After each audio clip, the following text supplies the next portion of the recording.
Баяғыда бір ханның елінде молда болыпты. Халықтың алдында бедел сұмдық екен. Құран оқып ас жиындардың бәрін өзі атқарып, ақшаны қырып табылатын көрінеді. Әлгі молда осылайша ханға сәлем беріп жүргенде, ауылға бір мақты құрылысшы келіпті. Неше түрлі әсем ғимараттар, хан қарнап сарай салыпты. Жұрттың аңсары енді құрылысшыға ауа бастаса керек. Бедел күннен күнге асқақтай түсіпті. Мұны молда екен көре алмай әбден тарықты. Не істесем екен, қалай мына бәледен құтылсам екен деп жүргенде, бір күні басына бір ой сап ете қалыпты. Дереу ханға жүгіріп барып, "Уа хан ием, бүгін бір түс көрдім. Сіздің әке шешеңізді көрдім хан ием түсімде. Сізге бір бұйымтай айтып жіберді." "Не бұйымтай?" "Әке шешеңіз пеште нұр шалқып жүр екен. Ол жақта жанға керектің бәрі бар екен. Тек бір-ақ нәрсе жетіспей тұр екен. Ол жерде мешіт жоқ екен.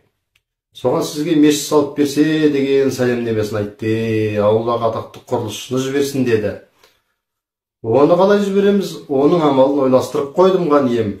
Құрылысшының өзіне көр қазғызып тірідей көмейік. Сосын ол дүниеге барып мешіт салады" дейді молдекен. "Ойбай, онда солай етіңдер" деп хан бұйрық береді.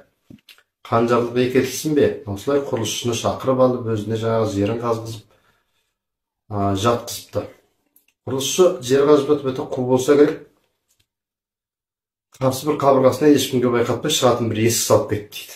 Ел кетті ау деген кезде, жаңағы жанындағы есіктен шығып, басқа бір елге барып, 4-5 жыл өткеннен кейін жаңағы елге қайта оралып кетті дейді. Баяғыда көп тастаған құрылысшы келсе, елдің бәрі деген көздері шарадан шығып, "Ой, мынау қалай келді, қалай келді?" "Сен қалай келсің? Ханның берген жарлығын орындап, аман есен жеттім" деп тура ханның сарайына тартып дейді. Сосын ханның сарайына барып, "Уа хан ием, айтқан берген ісіңізді орындап келдім, атқарып келдім.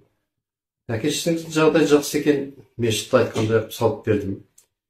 Енді сол мешітке бір молда болса деп жатыр, молда тауып жіберсін деп сізге дұғай сәлем айтып жіберді" деп айтады дейді. Бұл енді бір айтып жатқан тәмсіл жай мысал ғой. Бұл мысалдан шығатын ой, біреуге ор қазба, өзі қазып алсын дегеннің ойдың ұшқыны шығып тұр да. Сондықтан ағай, не істесек те өзімізге қандай жақсылық ойласақ, жұртқа да соны ойлап, тек елдің жағдайы жақсы болсын деп, бір-бірімізге жаманшылық, мысық тілемей жүрейік деген бір ой айта кетейін деп отырмын. Сіздермен болған Нұрдәулет Исағазы, қазақ мінезі.